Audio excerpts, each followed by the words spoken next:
Hello, hello, and welcome to another moment with Vivacious. I am really excited tonight. I'm excited because our guest is, like we have to spend so much money trying to stay young, right? But she's gonna teach us to be healthy and young, and more than survive, but to live and to live good. You see some people. I saw a lady today, 80 years old, exercising with muscles. And I was just thinking to myself, I have to get back there. I've been so busy, but I'm going to put myself back on the important list, okay? And that's what we're going to do. So we'll be right back with Sam. Welcome to A Moment with Vivacious, a freedom ride where we the people gather to build ourselves, our family, our community, and our nation. For the sound of America for Progress has reached critical mass. Understanding that we must put aside our differences to focus on the greater good. This is a place of collaboration to rebuild and restore our nation. Welcome to A Moment with Vivacious. Hi, hi, hi. And tonight I'm all excited about being here. Thanks, Nola, for joining in tonight. She tells everybody good night. But I'm excited. I'm all excited about tonight. I just heard this is the growing season. So we're going to get in this. Even if I just do two things, I have two pots. So even if I just do two things, I'm going to grow something. And look, if we strategize, we win, right? So I would like to introduce to you tonight, Sam. Hi, Hello. Sam. Hi, how are you? And look, y'all, Sam is also, and be sure, Anola said, be sure to like the videos because we get a lot of viewers, but you guys don't like. Please press like. And if you happen to have not subscribed, subscribe to the channel. But look, Sam's going to help get me in shape and get me all healthy. That's what she's here for. But I'm a big deal now because so many people are afraid we don't know what's going to happen. And guess what? Nothing may happen and everything may happen. But we won't be deprived of fresh food and healthy food because Sam have all answers. I promise y'all. Because I'm, yeah, girl, you know I be listening. I be in there. Like, what are we gonna do? What do we have to do? So, Sam, introduce us and tell us a little bit about what you do. It's very exciting. Well, my name is Sam. I am a hobby homesteader and a health enthusiast. I am all about the importance of the mind, health, your physical, mental, and spiritual health all being together because that's all part of your health and wellness. But I really thoroughly found a passion in homesteading, which really is about being able to have that ability to grow your food and the ultimate goal is to grow your own food and feed yourself from your own food and possibly be able to give back to your community or share and barter and grow that village, have that natural source of food and sustenance and be able to have that community as well. There's a whole almost community in itself within the homesteader environment. But yeah, I started about 7 years ago with my kids being younger, and I wanted a space for them to be able to go roam free and be children and run and play in the woods and have fun. And the passion grew from there, starting out with chickens and a tiny garden. Well, I tell you, you are a natural vivacious because this is how we talk. This is where we want to go. And with last week we were just talking about. So how will we first of all tell us a little bit more about homesteading, and then tell us about how will we get started. Homesteading really is at its core. growing your own food, growing and also having potentially your own livestock depending on your dietary needs or your preferences. Some people may be vegan and therefore they're only simply growing their own food. But if you have more of an omnivorous diet that includes having livestock, fishing, if you can have the possibilities of having a pond, growing your own chickens with your livestock, whatever it may be that you prefer to eat. I do thoroughly enjoy raising poultry, other types of fowl. Hopefully, in the future, I'll be able to raise as well. But right now, I have fish and chickens and a garden. Oh, Um, wow, that's and beautiful. So you able have a pond with the fish? Yes, yes. At this time, I have brim and catfish, but we are slowly but surely in the process of growing that diversity of the fish pond. It's about an acre and a half. So we're going to be able to grow some more of that diversity in the fish pond and have maybe some bass and different things in that ecosystem to build a full sustaining ecosystem. It's all about self-sustenance. So if we can get it to sustain naturally on its own and grow and have its own ecosystem, then we'll be able to feed ourselves from the pond, from the fish from the pond, as well as the land. So yeah, it's about self-sustenance and feeding and yourself in the most natural and healthy way possible. That is so awesome. And I'm gonna tell you why they had this place that sold fish, blackened fish, and I saw somebody else eating it. And I said, "Ooh, I want some of that." So I bought it. And then before I could eat it, the next ship had come in. So I said, "Ooh, girl, I got this fish plate," and I opened it up, and she said, "That's not real fish." And I thought, "Oh my God." Like I wanted it really badly, but once she said it wasn't real fish. So, what are some of the things that we're eating?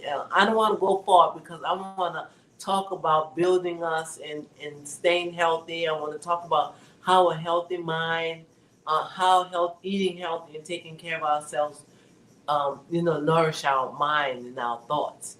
So, I don't want to go too far from that, but what do you mean when you say? Because sometimes if you buy like the catfish nuggets, even in the it like melt in your mouth. Like this not right. Well, I mean that comes from fish farming rather than growing it naturally and allow it to grow on its own. Different things have its own process of growth. So when things are farmed in a way that's more unnatural than its own natural process of growth, that's usually what people mean by that's not real fish or that's not real chicken. Or there's extra preservatives or extra fillers added in. So you have cornmeal and different flours added in to just kind of fill in the spaces to make it look more or feel more like meat or resemble more meat when it's not actually just that pure meat itself. Or you'll have a lot of byproducts from the animal in there versus just that pure lean protein that you would have and provide yourself when you're making your own food at home. Oh wow. And can I talk about one more thing before we move on from this? Sometimes the chicken wings are so big. I like chicken gizzards. I eat organs. So I love chicken gizzards. But so I I did. bought some. But they were so big I cooked them thinking, oh, I'll just eat them this time. But then I thought, no, I can't eat that. Is this turkey gizzards? What is going on? So when we see these, and that I'm wanting to say, I'm not buying no strips. I want to know I'm eating real chicken. But then sometimes those pieces are like, what? It's not Huge. right. Yes, yes. Sigrid said, good So evening, everyone. I'm a lot sorry. of that. No, you're good. You're good. I get excited, so I'm sorry. A lot of that also has to do with what your food is eating. The you are what you eat. Your food is what they eat as well. So if your food source, the chicken or the fish, whatever it is eating um, steroids or some sort of feed that has a lot of chemicals or something that is not natural that will make them get larger quicker, um, hormones filled with hormones, that growth hormones that make them grow faster or bigger, so that way they can be slaughtered quicker and go through the process and get into the grocery stores faster, so that way the larger farms can make more money quicker. Um, it ends up being about money, so it's about trying to hurry up and expedite that process. Um, but that means they're also eating something that may not be natural for them. Therefore, those gizzards are bigger. Those chicken wings that shouldn't be that big are huge. They're almost the size of a turkey leg. You know, that's saying something. Um, so it's just, it depends on what your food is eating too, when you're looking at the quality of the meat. So organic, if you notice, organic chickens tend to be a little bit smaller because naturally they're eating more natural foods. They're not eating something that's filled with growth hormones. Oh, okay. And Nola Reed said, "Hi, Auntie Siki." I just read when people comment. I read it so we'll be one big happy family.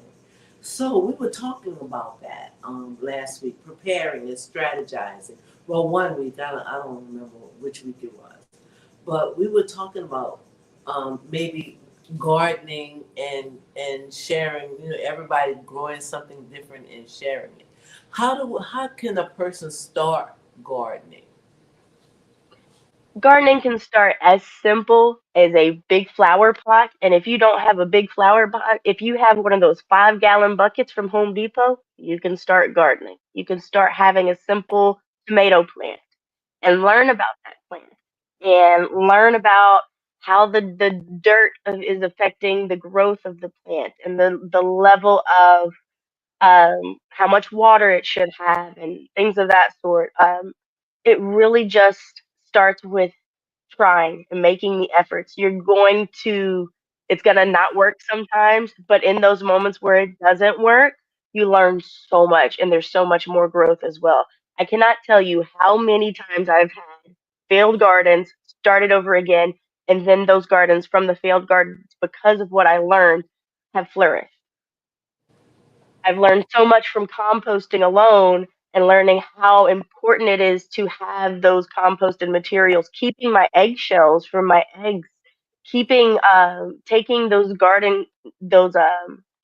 clippings and cuttings from make cutting my onions and keeping all of my cuttings and putting them in a compost bucket and mixing it together and then adding it to my garden soil and letting it decompose. That allows the worms to come in. That allows that thick black soil that you want to have in order to be able to truly nourish your garden. It's filled with nitrates. It's wonderful.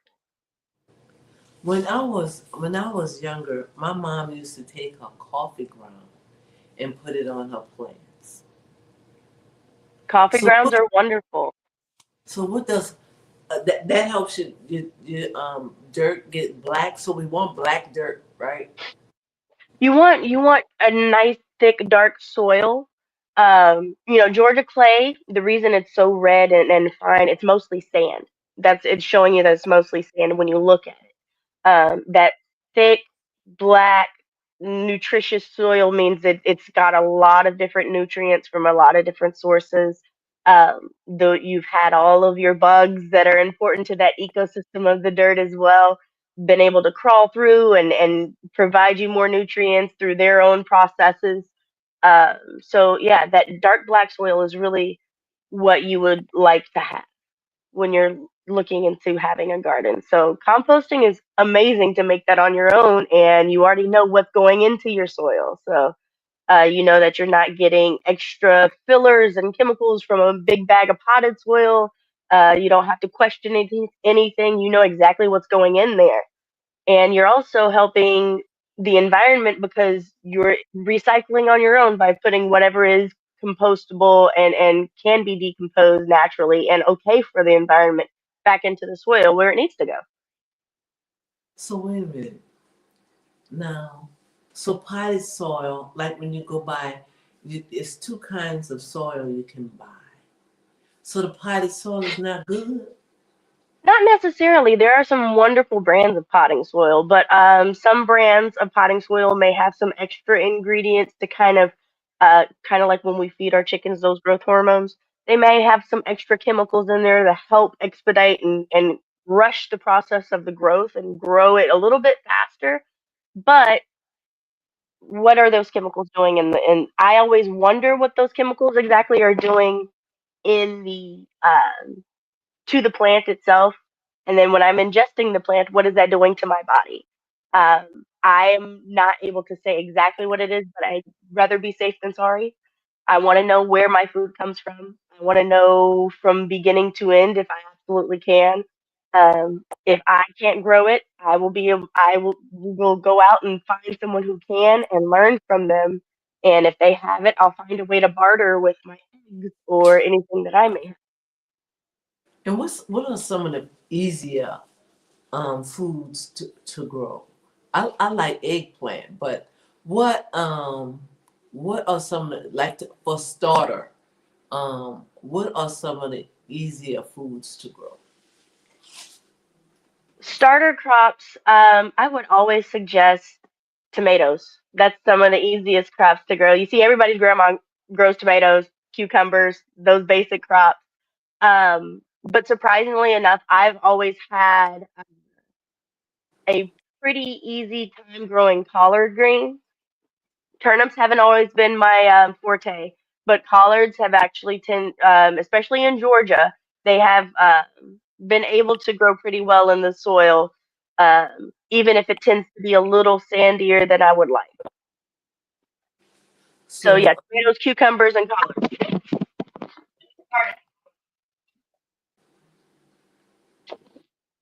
Technical. There we go. But yeah, collards, tomatoes, and cucumbers have been amazing and pretty easy for me to grow. And if you're looking to grow fruits, um, watermelons are a nice starter crop. I have had a little bit easier time with cantaloupes. oh, that's really good because I like fruit. I love watermelon. And then when I remember, when we were younger, tell my age, but when we were younger and we bought fruit and greens, it tastes watermelon had its own taste. Like Yeah. it was so good. And when I went to the country and they killed the chicken for us to eat, and then I was with a friend and we went to her family home, and they grew the vegetables. The lettuce was like it has substance, you know. Mhm. And then when we were younger, we would go to the wharf in Saint Bernard, Araby sometimes. Then after I grew up, I would go to what we call over the river, and um, and buy shrimp and seafood off the river. Until today, I still want my shrimp. I have to peel with the heads on it, but it would be so good to get some of that again. So let's shift just a little bit and talk about the importance of the nutrition and the importance of eating the healthy food and how it's important to our mind and our souls, really. Well, I always say food is fuel. Our bodies are a well-built machine, wonderfully designed, and every machine needs fuel. And our machine, our bodies, require certain vitamins, nutrients, minerals, um, fats, proteins, carbohydrates. They all have a piece of the puzzle that helps fuel our body and take care of those bodily systems that we have, from our nervous system all the way down to our digestive system, that help make our machines function at the highest functionality, or the best of its ability. It's like having a car. You could put the cheapest version of oil in there when you get an oil change, and it would be okay. But if you put the best type of oil, the best, highest quality of oil, it's going to run a little bit better. It's going to keep that engine going. Our heart's like our engine. That blood we want to keep flowing. We want healthy blood flowing through it, so that way it can keep that engine going and flowing and pumping through our body. So the importance of having a balanced diet, a nutritious diet, because you can eat Cheetos all day, but there's little to no nutrition in there. So your body won't have all of the balance of the proteins and the vitamins that your body requires to function. B12 is so important to our mental health. So having a balanced diet in which we eat our fruits and vegetables to where our bodies can pull the nutrients from it and put it where it needs to go in our bodies to allow our mind to function right, to allow our hearts to function right, to allow our respiratory system to continue to breathe and remain clean. It's so important. It's all about balance. It's never one or the other. It's in that gray area. It's keeping that balance of your diet. And surprisingly enough, portion control is really important with that balance.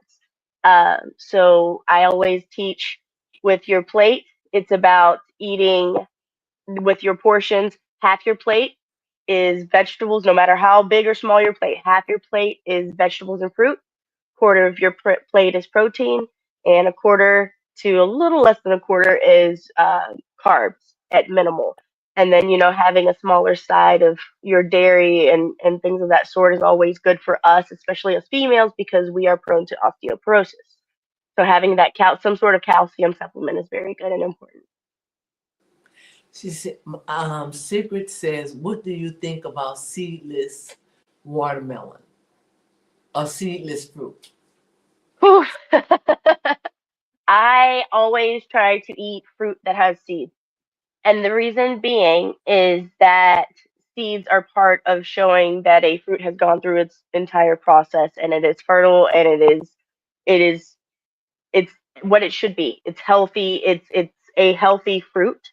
So that way I know it has all of its nutrition. It's gone through its full cycle and it is something that I know at its full natural life cycle it has experienced its full natural life cycle. Therefore, it's a sign for me that it is holistic enough in which it will not do as much damage to my body or it won't do any damage to my body. It'll make sure that it's providing the nutrients I need. It's the fuel I need. When it's seedless, I don't know what process it's gone through when it's seedless, or if maybe it's a sign that that fruit isn't as nutritious as possible, or it's been maybe sick and it didn't get to go through its full process. So there's something going on. It's a sign that maybe something happened, and so I try to veer away from seedless if at all possible, because I don't know what happened to the fruit, so to speak.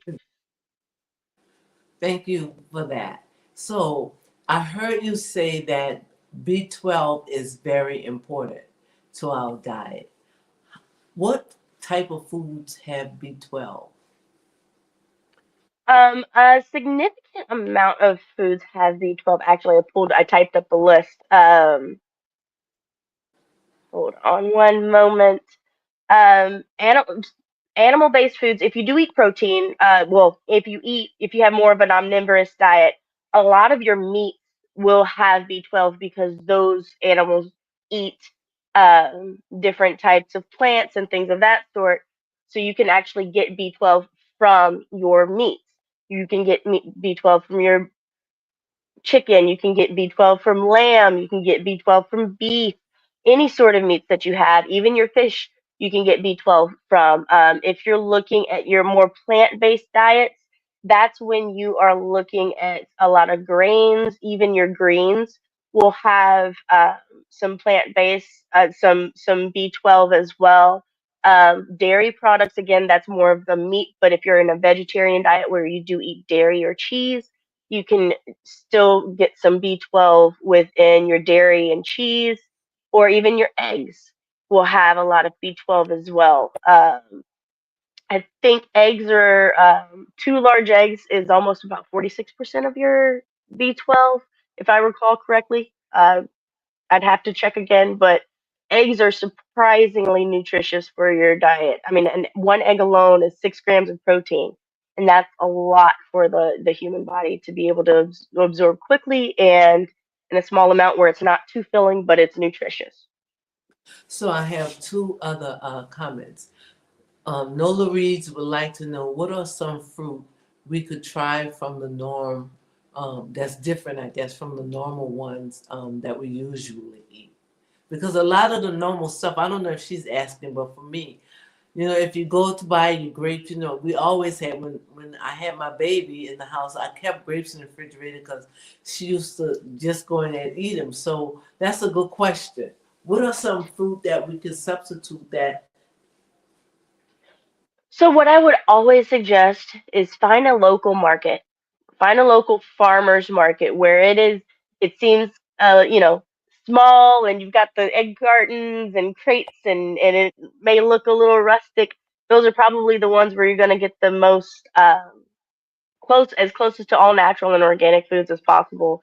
Um, but definitely find your nearest farmers market if you at all possibly can, and look for fruits that are in season. Research your regions. For instance, Georgia is actually a growing region. I believe it's growing region 3. And so research your regions that you are in, the growing regions, and see what season you're in, because every fruit, every vegetable has its own season. For instance, if you're in September and October, look for muscadines in Georgia. That is a natural grape. It is a grape that happens in Georgia and grows so well in Georgia. Your muscadines, your succanines, and they have seeds, and they're so nutritious for you, and they're native to Georgia. So you already know you're getting something seasonally. But I would just say, like, research what's seasonal, and Google's your best friend, and go from there. If you know it's not the season for it, I wouldn't recommend buying it. Maybe just wait until the next season comes up. It gives you something to look forward to. I do remember being younger and being able to look forward to apple season and grape season, and looking forward to the spring when I would strawberries. Those seasons were great because you knew the strawberries were luscious and very juicy and sweet, versus if you were picking a strawberry later in the season, or you taste a strawberry from the grocery store in the wintertime and it just kind of tastes blah and bland. Go by the seasons, and if it's not the season, find something that is in season and try it. So apples are great also in the fall. Strawberries, blueberries, your berries are going to be in spring and early summer. And then, yeah, in the fall time, look for your larger fruits, your apples, your pears, your grapes, things like that. So, and Nola Reese have another question, and she said, "What nutrients can we get from seafood?"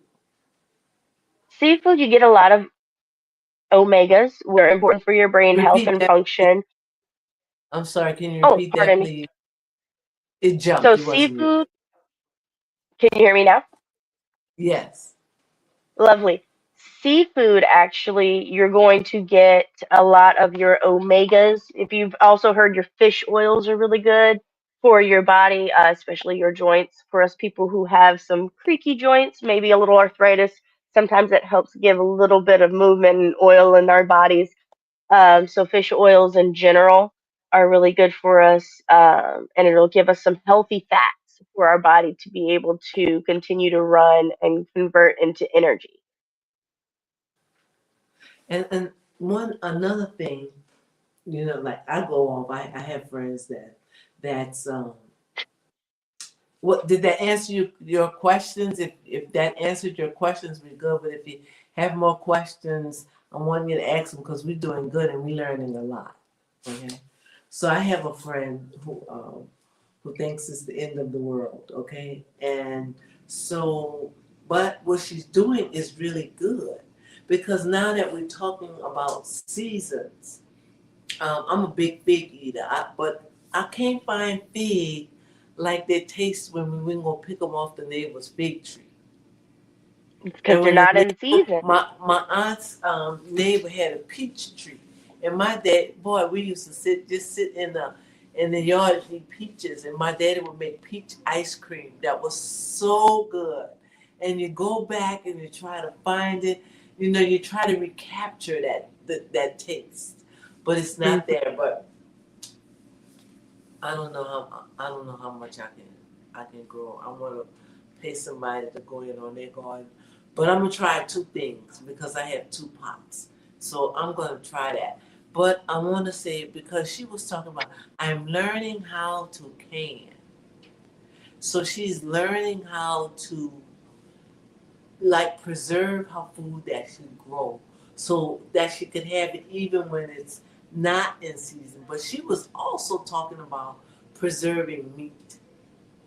Can you talk to us a little bit about that? There's a few different ways to preserve meat. I haven't had as extensive of experience in preserving meat specifically. What I have done and has worked for me with canning my meats, I'll smoke my meat in a barbecue smoker for a while, and then I'll can the meat itself, or I will also steam or cook my fish and can it. And when I say canning, it's not the aluminum cans that you think of that you buy from the grocery store on the shelf. It's actually, those old school mason jars that grandma used to have. Mm-hmm. Those are the cans that we're talking about. And being able to actually process those cans like you would when I don't know if you've ever experienced walking to a house and it's filled with like the counter's filled with jam and jelly jars because it's canning season and everyone's made their jams and jellies from picking those seasonal fruits. Uh, but those boiling the mason jars and then allowing them to cool and allowing the natural suction to occur, so that will actually extend your shelf life and preserve your food in time. But with meats, there's also the option of having smoke houses, which almost everybody used to have down south. I know my grandma, great granddaddy, all of them used to have a smokehouse in their backyard, and they would put their meats in the smokehouse and smoke the meats, and it would dry your meat, and they would salt them down because the salt is a preservative and it stops that bacterial growth. Um, and they would smoke the meats, dry them, salt them, and keep everything nice and safe to eat for as long as possible, trying to extend that shelf life because not everybody had a fridge. You know what I mean? So it would be able to keep that. Another thing is with your eggs, even you could preserve your eggs in mason jars with a special type of lime and mixture of water, and you pour the lime and water mixture into the jar with the eggs, and that'll actually extend your shelf life of the eggs as well throughout the winter because chickens don't lay through the winter. Oh wow, I didn't know that. I didn't know that. So if I like prime rib, what would we season the meat with to smoke it? And so then I'm gonna need to slice it in order for it to fit in the jar, right?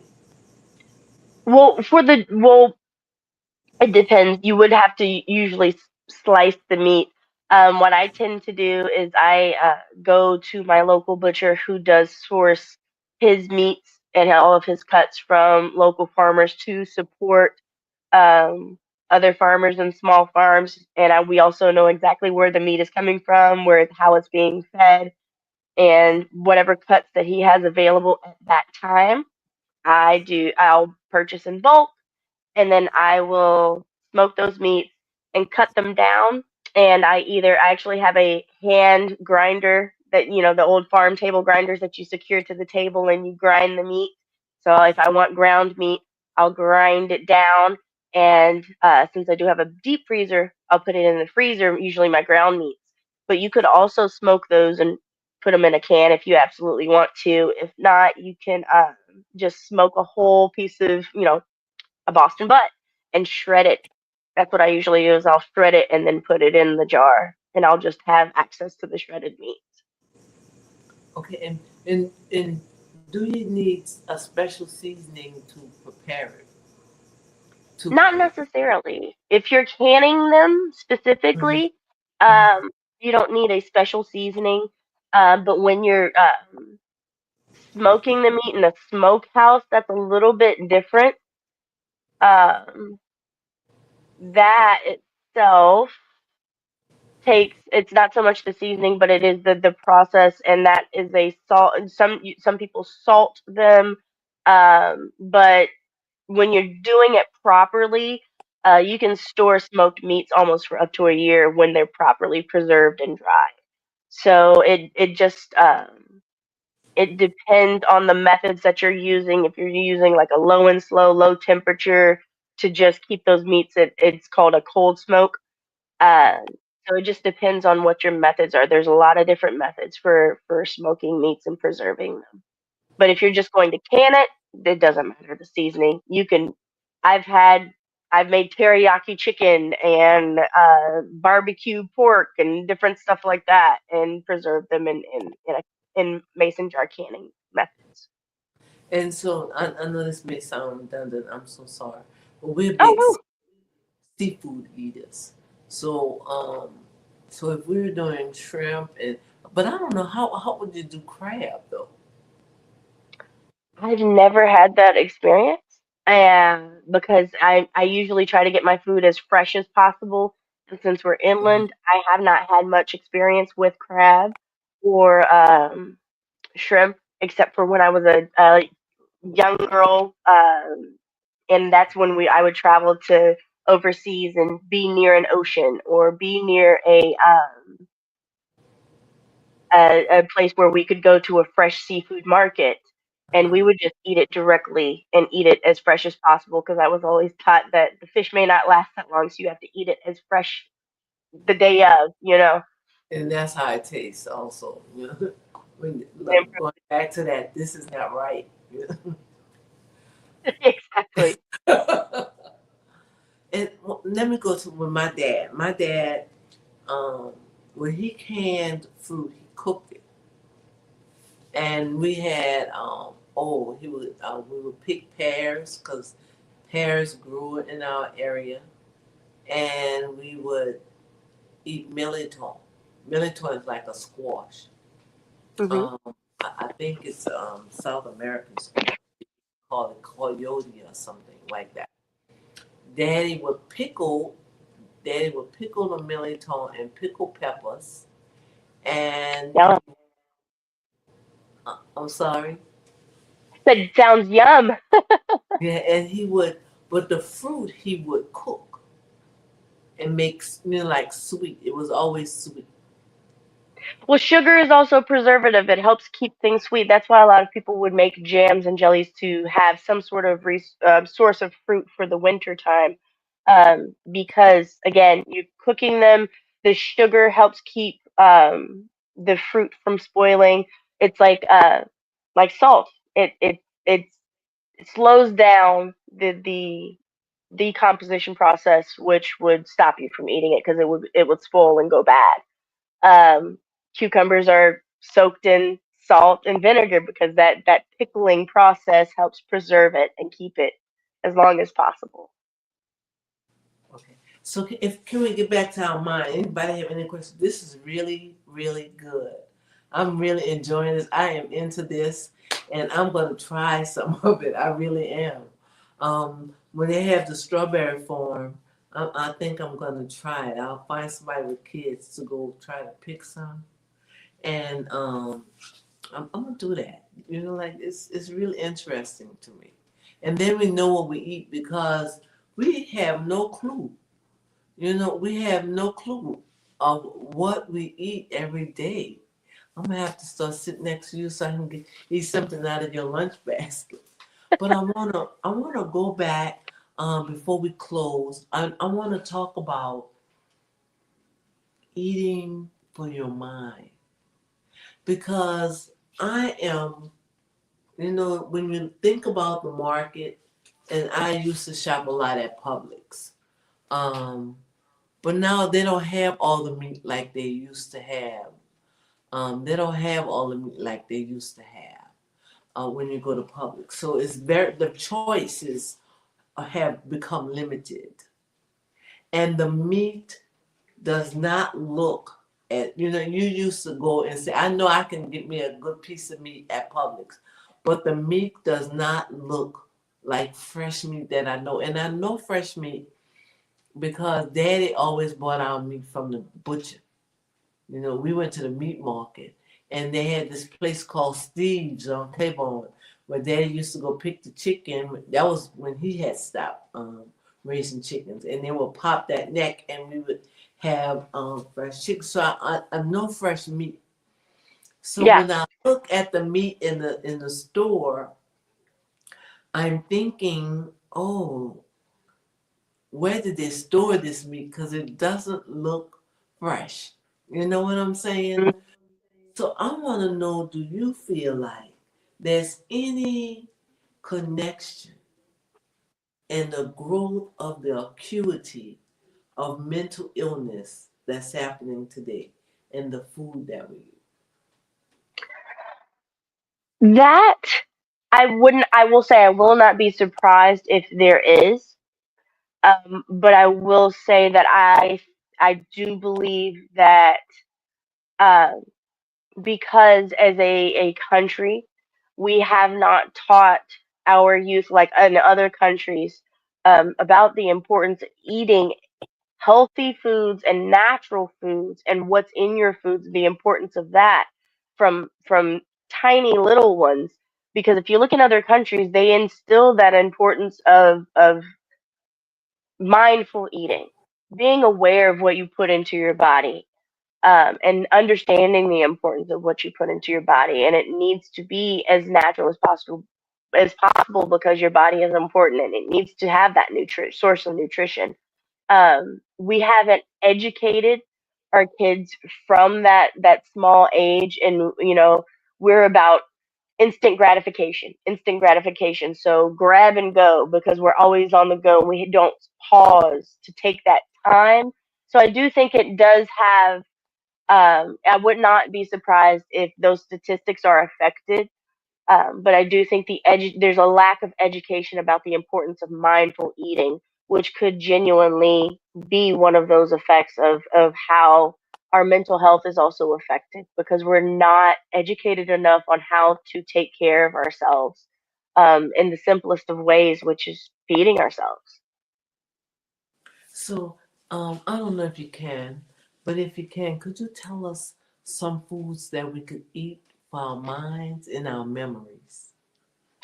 Okay. Well, protein. Your mind is a muscle. Proteins are always wonderful. Eggs, egg yolks actually have, I believe it's choline. It's called, which is it helps produce. It helps with your brain function and reduce inflammation. But vegetables, eat your veggies. Spinach, broccoli, kale, all of your greens are wonderful for you. And there's a lot of different types of mushrooms, different fungi that are wonderful for your brain, from lion's mane to shiitake, um, shagi. I believe it's chagi. No, there's plenty of other mushrooms that you have. There are options to really produce more. Just assist with like reducing inflammation in your brain and assisting with sharpening your memory, things of that sort. Okay, I just want to thank you for being here. I have really, really enjoyed this. So it's not just important to say I'm eating fruit and vegetables. I need it to be as fresh grown as possible. As natural as possible, because our bodies are natural as well. So we want to keep it as natural as possible, as homegrown as we can, just as we are, you know? And you know what I used to tell my patients all the time, especially when I was working med surg, look, you have to eat well because God has created everything your body needs to heal, everything your body needs to exist. So illness is your body's missing something or it's taking on something that it shouldn't have. So you have to find what it needs to replace it. Hmm. This has been so excellent to me. So, what would you like to leave us with? Because this was really good. I really enjoyed this. I thank you for this. This was, it's making my heart go back to thinking, okay, where are you? how in the world you got back to some things I went back to, you know? So, what is it that you can leave us with? It's you're worth taking the time to pause and think about what you're putting into your body and just take the chance and grow something. If you don't do it the first time, you're going to learn something that time, and it's worth it.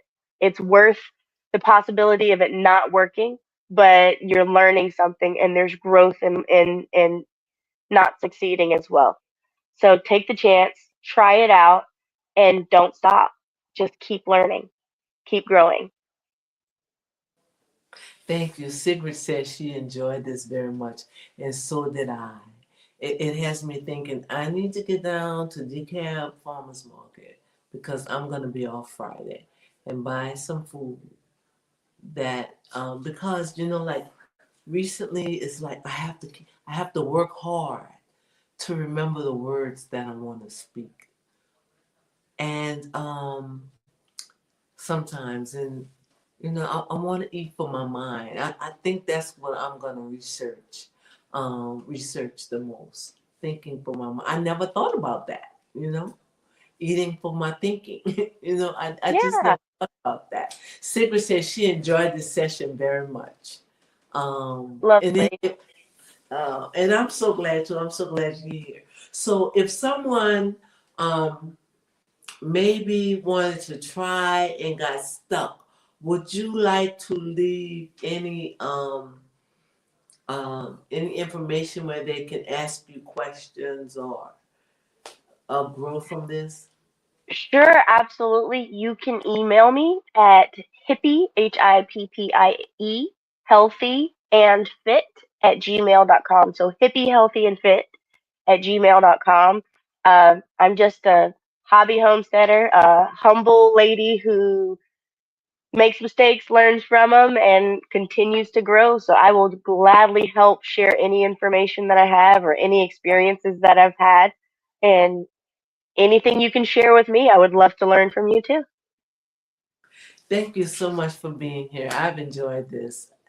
I'm gonna turn over a new leaf, but it can't be till Friday. I'm gonna keep different things in my home and do things differently. Thank you so much. Thank you. I hope you have a wonderful evening. Thank you.